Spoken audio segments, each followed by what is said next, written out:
Hello everyone, আজ রবিবার। দিনটা শুরু করলাম কচুরি আর একদম ট্যালট্যালে ঘুগনি দিয়ে। তবে ইউজুয়ালি যেখান থেকে আমাদের আনা হয় সেখান থেকে কিন্তু আনা হয়নি, কারণ গত এক সপ্তাহ ধরে আমাদের যে কি চলছে তোমাদেরকে কি বলবো।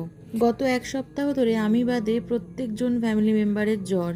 সেই জন্য আমাদের কিন্তু প্রত্যেকটা দিন একদম বিভীষিকার মতো কাটছিল। না ঠিক করে খাওয়া দাওয়া হয়েছে, না ঠিক করে ঘুম হয়েছে, একদম বাজে পরিস্থিতি। এখনো যে সবাই একদম সুস্থ তা নয়, এই জ্বরটা একদম সবাইকে কাহিল করে দিয়েছে। তাই গত রবিবার থেকে এই রবিবারটাকে আর রবিবার বলে মনে হচ্ছে না।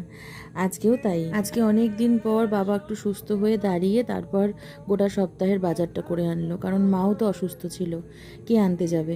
বাড়িতে আমাকে কোনো রকম হলেও রান্নাটা করতে হয়েছে। তাও মা রান্নাঘরে ঢুকেছে সুস্থ না হতে হতেই, শুধুমাত্র আমার জন্য, কারণ আমার দিনের পর দিন রাতের পর রাত ঘুম হচ্ছিল না।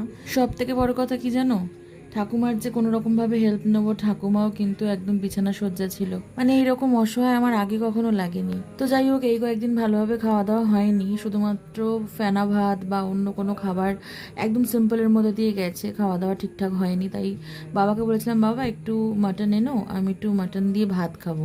সচরাচর তো খাওয়া হয় না, কারণ আমার মাটন খাওয়া একদমই উচিত না। তো এই জন্য আজকে রান্না হচ্ছে মাটন, আর তার সাথে ভাইয়ের বাবার জন্য রান্না হচ্ছে কাতলা মাছ, আর হচ্ছে উচ্ছে ভাজা করকরে করে। উচ্ছে ভাজাটা আমি করকরে করে করলে তবেই খাই, আদারওয়াইজ যদি খুব তেতো লাগে তাহলে খাই না। তার মধ্যে চলে এলো আমাদের একটা পার্সেলে কি ছিল সেটা তোমাদেরকে আমি লাস্টে শেয়ার করছি। জিনিসটা এখন দেখে নাও, আর একদম আনবক্স করে লাস্টে দেখিয়ে দিচ্ছি যেটা কি। তো এবার হচ্ছে খেতে বসে গেছি। আর এই মাটনের ঝোলটা আমার মা কিরমভাবে বানায় বলো তো, কোনো রকম প্রেশার কুকারে করে না, এটা কিন্তু মা পুরো কষিয়েছে একদম কড়াতেই। আর এই দেখো, এইটা খেলে তবেই আমি কিন্তু মাটন পাবো। সুতরাং আমার মা প্রথমেই বলে দেয় যে আগে কিন্তু তেতো খেতে হবে, তারপর কিন্তু মাটনের গেটটা খুলবে।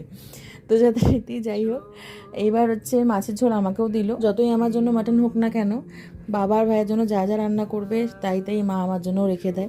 কারণ মা ভালো করেই জানে যে আমার জামা কাপড় বা কোনো কিছুর প্রতি কোনো ফ্যাসিনেশন না থাকলেও আমাকে কিন্তু খেতে ভালো মন্দ দিতেই হবে। আর আমি মাছ মাংস ডিম সবটাই খুব ভালো খাই, ইভেন ভেজটাও ভালো খাই যদি সেরকমভাবে রান্না করা হয়। আমি শুধু ভালো খাই না হচ্ছে তেতো, যেটা আমার একদম শত্রু যাকে বলে, কিন্তু আমাকে খাওয়ানো হয় জোর করে ছোটোবেলা থেকেই। কারণ হচ্ছে আমাকে এই বলেই খাওয়ানো হয় যে মাটন বা চিকেন হলে আগে তেতোটা খেতে হবে, তারপর ওটা দেওয়া হবে। এটা কিন্তু মানে আগাগোড়াই হয়ে এসছে, এখনও আমার জীবনে এটা হয়েই চলেছে। এই অসুস্থ শরীর নিয়ে মা সকলের জন্য রান্না করেছে, আর সত্যি মাটনটা দারুণ হয়েছে, ইভেন মাছের ঝোলটাও খুব ভালো হয়েছিল খেতে। আর দেখো, উইদাউট প্রেশার কুকার কত সুন্দর সেদ্ধ হয়েছে মাংসটা। তো যাই হোক, এইভাবেই হচ্ছে খাওয়া দাওয়া পুরোপুরি কমপ্লিট করে নিলাম। এরপরে মা